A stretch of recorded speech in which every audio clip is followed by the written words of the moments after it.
माजी मंत्री आणि आमदार माणिकराव कोकाटेंनी मुंबई उच्च न्यायालयामध्ये याचिका दाखल केली आहे। शासकीय सदनिकांच्या गैरव्यवहार प्रकरणात बनावट कागदपत्रांच्या आधारे मिळालेल्या शिक्षेवर स्थगिती मिळवण्यासाठी कोकाटेंनी याचिका दाखल केली आहे। आज या प्रकरणावर न्यायमूर्ती R.N. लढ्ढा यांच्या एकलपीठासमोर सुनावणी पार पडेल।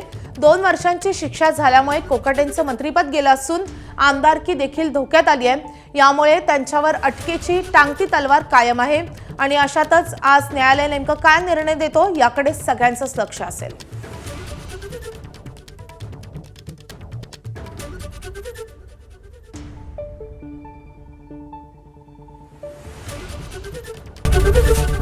एबीपी माझा, उघडा डोळे बघा नीट।